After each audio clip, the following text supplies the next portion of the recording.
Our lead global oil markets, strategic engagement and intelligence, S&P Global Platts, Singapore gentleman, Mr. Frank Zeng.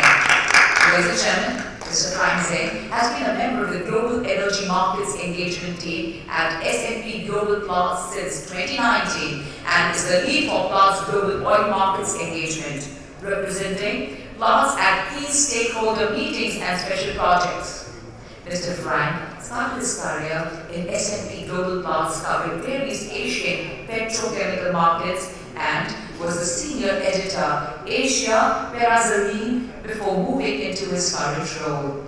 Mr. Frank has a Master's of Science in Economics and Policy of Energy and the Environment from Bartlett School of Environment, Energy and Resources, University College, London. Mr. Frank has 8 years of experience in policy formulation, management consulting, and benchmark price assessments in energy and commodities. Prior to joining S&P Global Platts, Mr. Frank worked on carbon pricing and climate policy at Prime Minister's Office, Singapore, where he started his professional career right from 2018. May we all please put our hands together for Mr.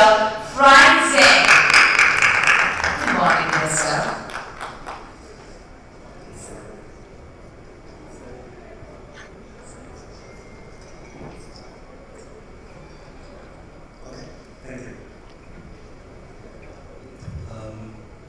So a very good morning to ladies and gentlemen, esteemed guests, esteemed fellow speakers. It's a pleasure and delight to be here today. First of all, I'd like to thank Mr. Rashid for really opening my eyes to this wonderful conference of yours and Max Schools. This is my first time attending the event. I've been in Dubai many times before, certainly before the pandemic, but this is the first time attending an industry event in the bitumen sector, so thank you very much for the opportunity. I'm fully conscious that this presentation is what's standing in your way and the lunch break, so I'll try to be fairly quick. To those in the audience that are not very familiar with what S&P Global does, we are an independent price reporting agency, and we report on many different commodity markets in around the world. I'm based in Singapore, but in my day-to-day function, I basically go around and really share with market participants what are the different benchmark assessments that we publish, how these assessments are derived, what is the methodology that we use to come up with these assessments.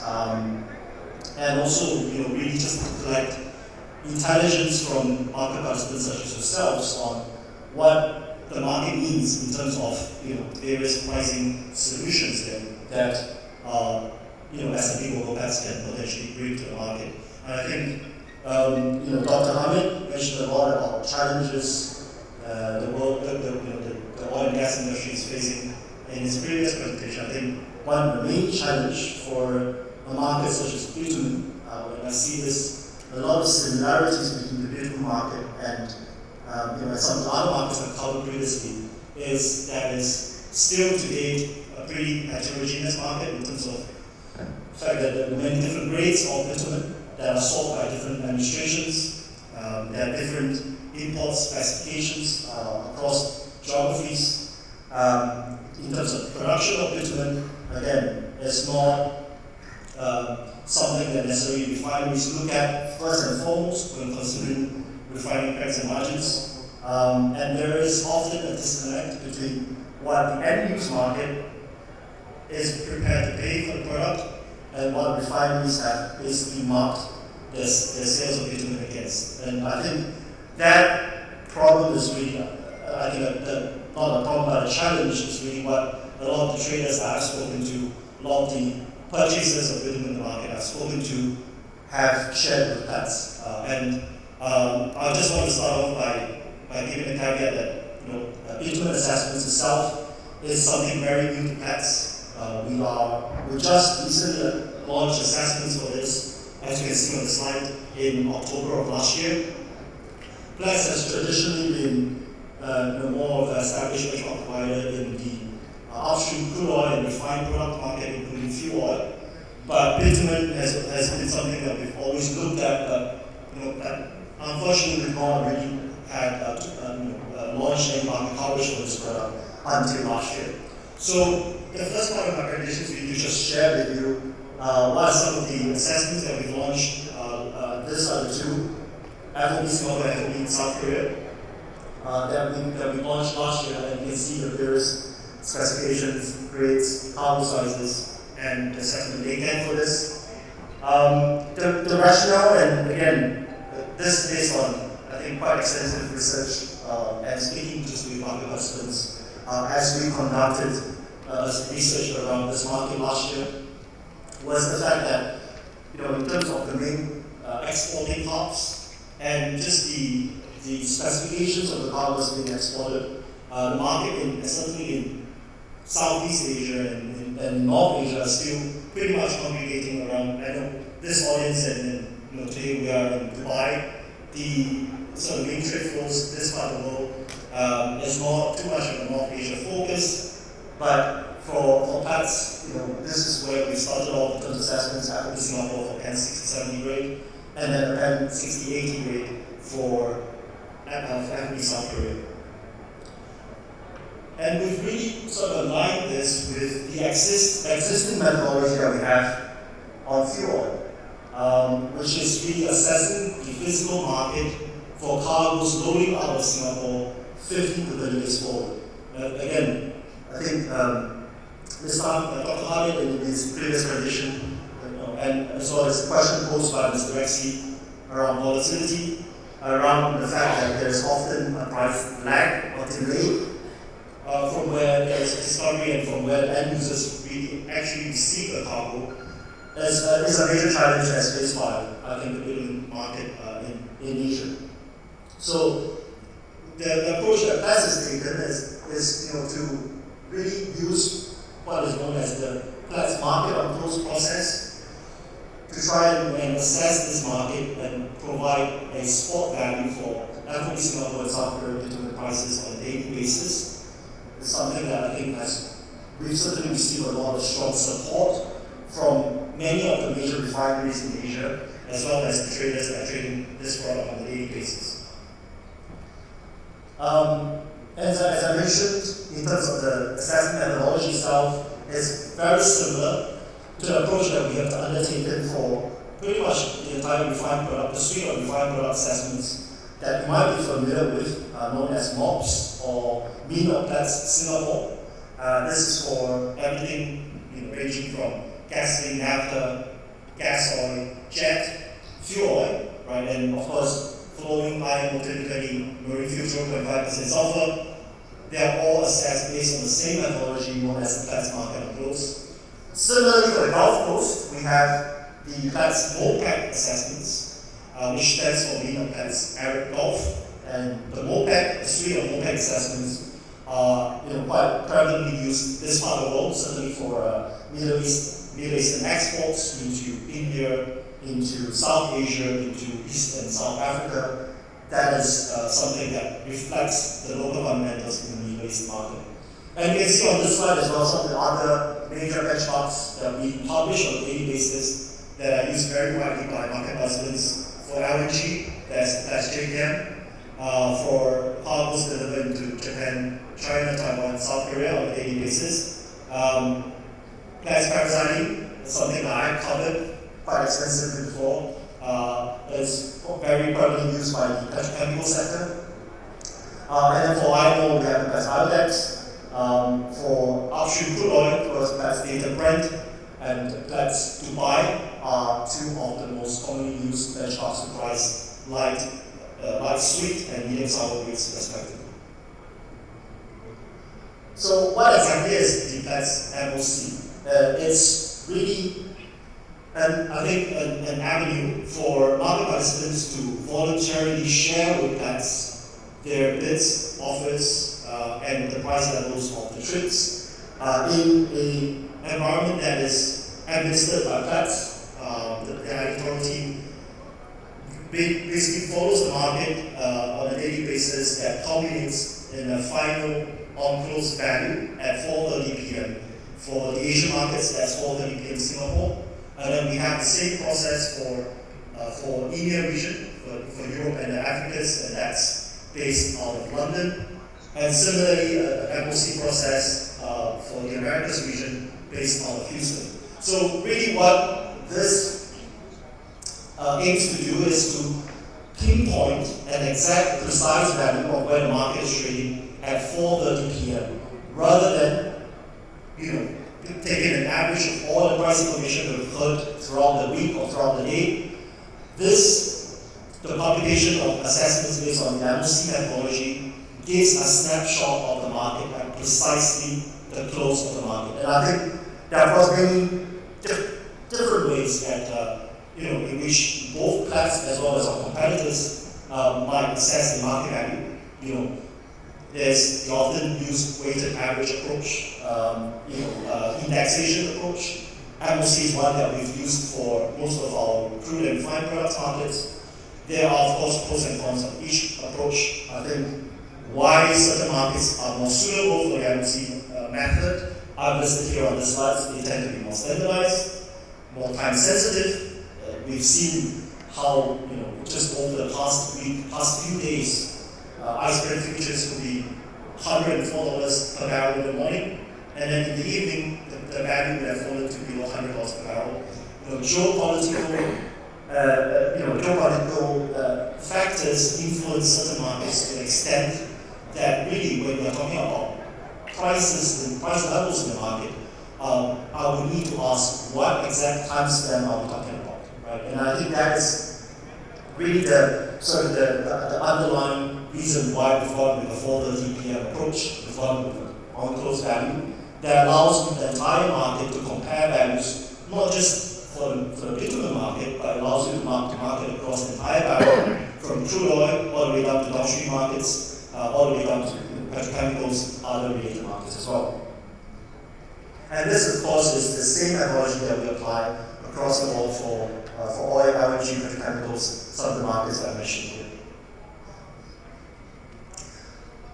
The next bit is really about participation. So for Platts MOC markets, and this is across all crude, refined products, petrochemicals, LNG, the entire suite of markets that we conduct globally, we have more than 600 unique participants to the process on a daily basis. So you can imagine there's quite a vigorous process when it comes to onboarding our participants to be participating, right? So if a company tells Platts, I want to voluntarily submit a bid and offer to you or trade commission to you to be considered for the final value on close, there is this review that the company needs to go through. And really what we're looking for at the end of the day is the ability by this new entrant, new entity, to be able to trade with a minimum threshold of the market participants. And the logic for this is very simply, we do not want a bid or an offer submitted to Platts to be, to be bid or offered into a vacuum. Right? We want this bid and offer to be legitimate. We want it to be able to trade with a minimum threshold of market participants out there. So how we will review that? We will ask a new entity to submit a certain set of documentation that really speaks to its ability to open credit lines, existing credit relationships with counterparties in the wider market, and of course we will ask the new entrant to adhere to a set of Platts MOC publication guidelines. This is how it looks like. This is a real snapshot of a day's market on close process that I've taken. And you can see the level of transparency that it carries with it. You can see exactly who's bidding, who's offering, at what price level, and the incremental price change is happening in real time. All that information is open to the market participants, right? So it does not matter if a company has a commercial relationship with Platts And by that, I mean to say that it does not matter whether a company is a Platts subscriber or not. We welcome all information from all approved participants in the process. And really this information is then widely available to the wider market at large. There are, of course, similar processes that you might be familiar with, right? For instance, exchanges might also publish an on-close value, settlement value. But I think the biggest difference between the Platts market on close and the various exchange settlements is that Platts MLC process is completely transparent in terms of who's bidding and offering. This is just a snapshot I took from this Thursday's Platts MLC process for Asian residue fuel oil and bitumen. As you can see, the line on top left. If I were to orientate you what this means, this is Puma Energy bidding a cargo of grade Pen 67 to bitumen on a flat price basis, and the hub that Puma Energy is bidding is for African Straits, this is for Singapore Straits terminals, for 5 KT, and the loading period that Puma Energy is bidding for is March 22nd, 26 loading, and Puma is bidding at $471 per metric ton. So fully transparent. If you look at some of the bid offers on screen for around fuel oil, you can see that this market tends to be a little bit more, I would say, sophisticated in terms of its pricing. For instance, there might be a tendency in fuel oil to price cargoes on a floating basis against the MOPS 5-day BR loading dates, right? Something that's very prevalent in both the high sulfur as well as the 0.5% sulfur market. For bitumen, certainly this is a hope that we want. We hope the market can, in time to come, naturally progress towards trading more on a floating price basis. I think the danger often with trading on a flat price basis is that commodity markets are inherently very volatile, right? And there's just no way of telling what the actual price of the market is going to be when the cargo loads. I think, again, going back to Mr. Raxi's question earlier about what do you do with that price delay, right? When the cargo is being produced at the refinery to when it is actually being received by an end user. And I think in the fuel oil market, the solution has really just to be basically pricing it out on a forward pricing basis, time to when you're actually then exchanging the cargo with an end user. And then, therefore, minimizing the degree of price exposure that you're getting on an outright basis, right? Because you're pricing on floating prices at a premium or discount against the actual dates in which this cargo, against the dates in which this cargo is actually exchanging hands between yourself and the counterparty.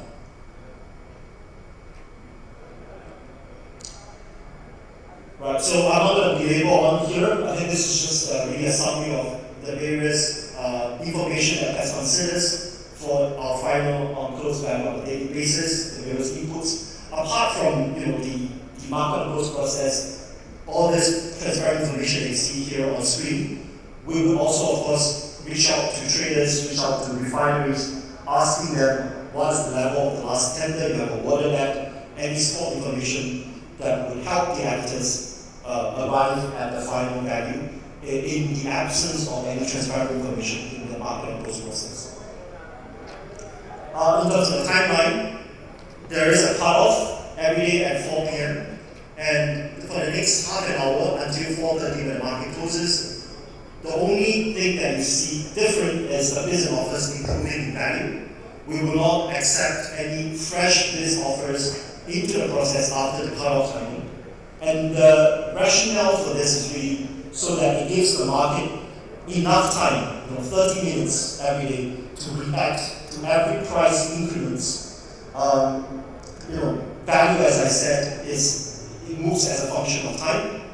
So we really want the market to have enough time before the market closes to react to any existing information that a trader might have submitted to the process. And if the price improves to a level in which he or she is keen to sell into or to buy from, then this gives them a 30-minute window every day to live with the offer.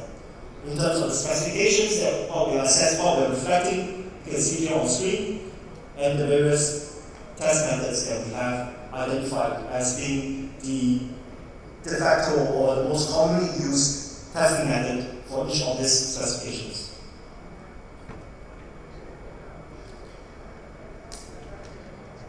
And this is just, again, I've taken this is a snapshot of the actual business offers that were submitted to Platts on December 10th. You can see on this day, Hin Asia and Puma Energy were both bidding and offering cargoes of bitumen in the embassy, and the various levels that we're bidding at.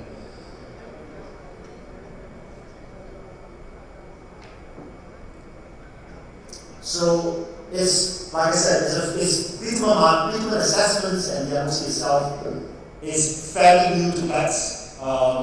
We have, of course, many years of experience assessing fuel oil and refined products. MOPEC, we have been assessing it for 41 years now. But bitumen is very new for us, but I think it's very encouraging to see already the level of interest and participation by the Asian bitumen market. We've already had participation from Puma Energy, GS Caltex in Asia, Trafigura, just to name a few. And what I'm showing here on screen is just some of the multiple entities that have already been approved to participate in this process. And we've already had a trade in the LC since we launched on the 1st of November, where Hin sold a cargo of 1060-70 grade bitumen to Puma Energy at $440 per metric ton.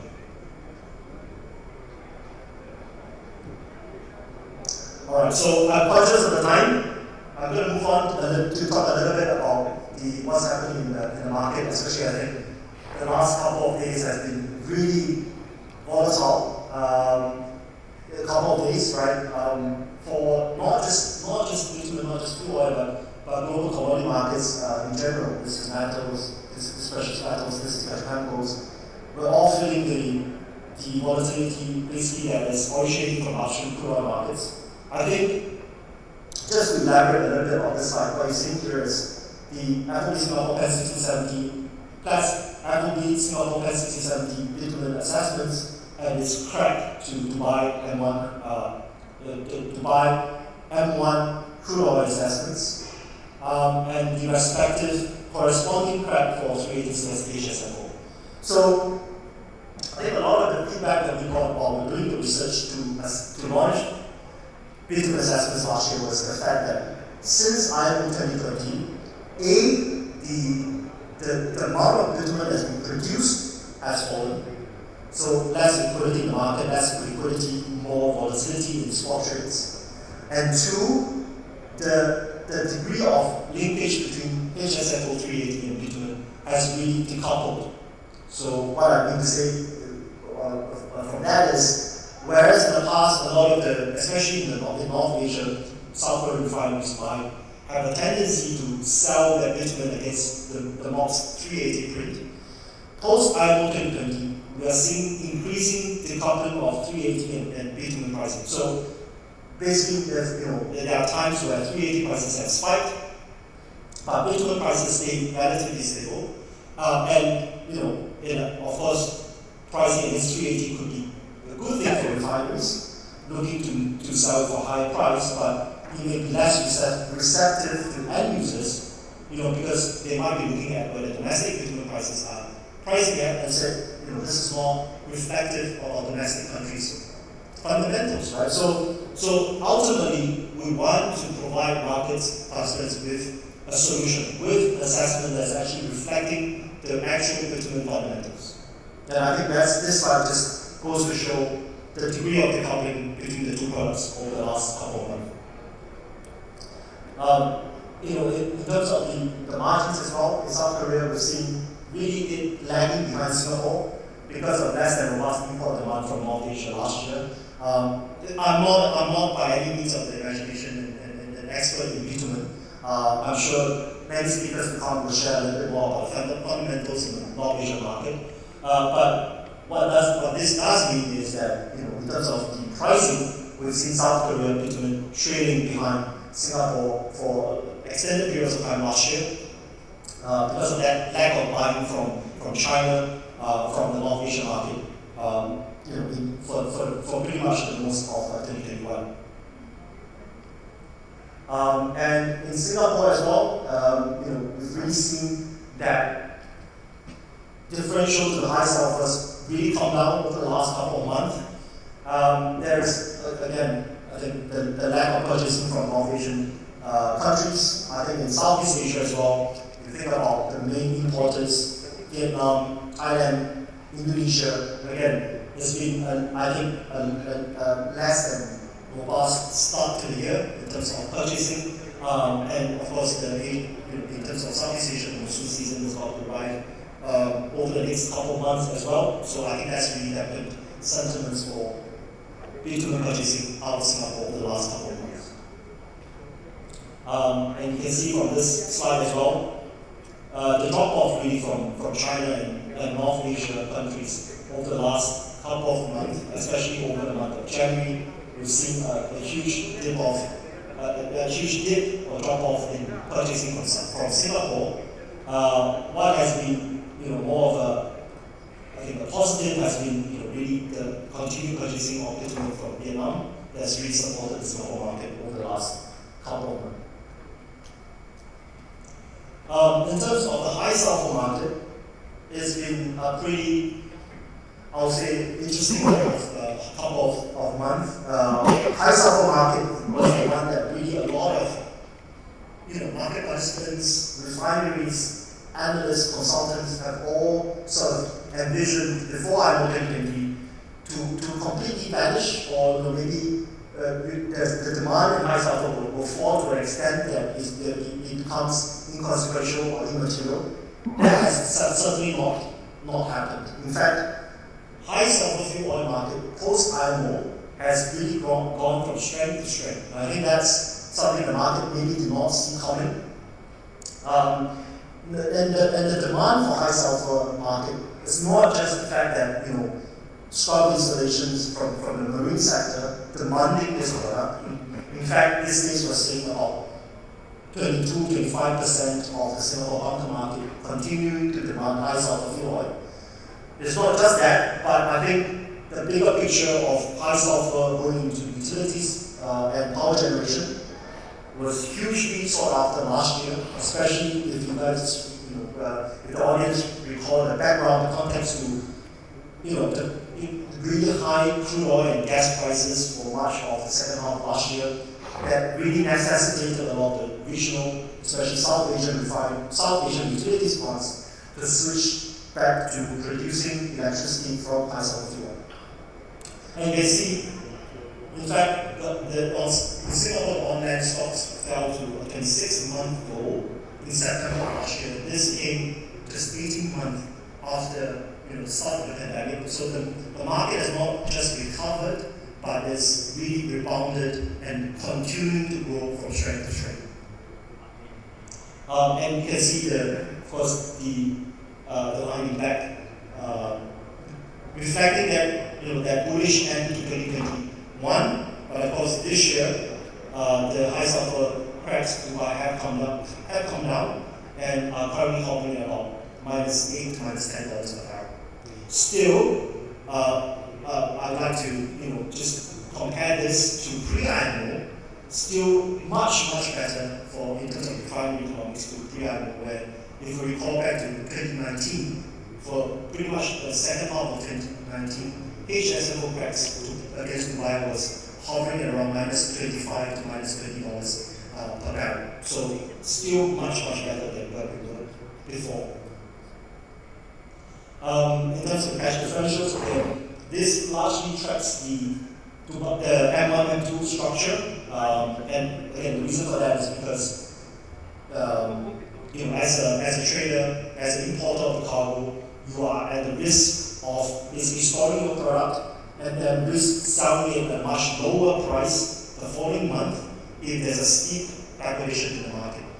Of course, vice versa, if the market is in contango, then you expect to gain just from putting the product in storage and rolling the product on a monthly basis. What is happening right now in Singapore is that there is a huge backwardation.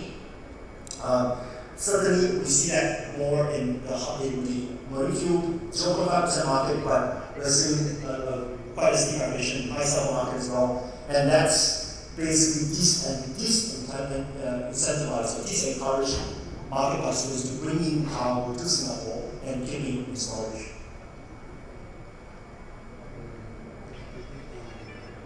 Right, and this, I think, maybe running slightly out of time. So this last slide, I want to just share with the audience the amount of liquidity that we've seen in both the marine fuel 0.5% sulfur market as well as the 380 and 180 TCS, the high sulfur market, since January of 2019.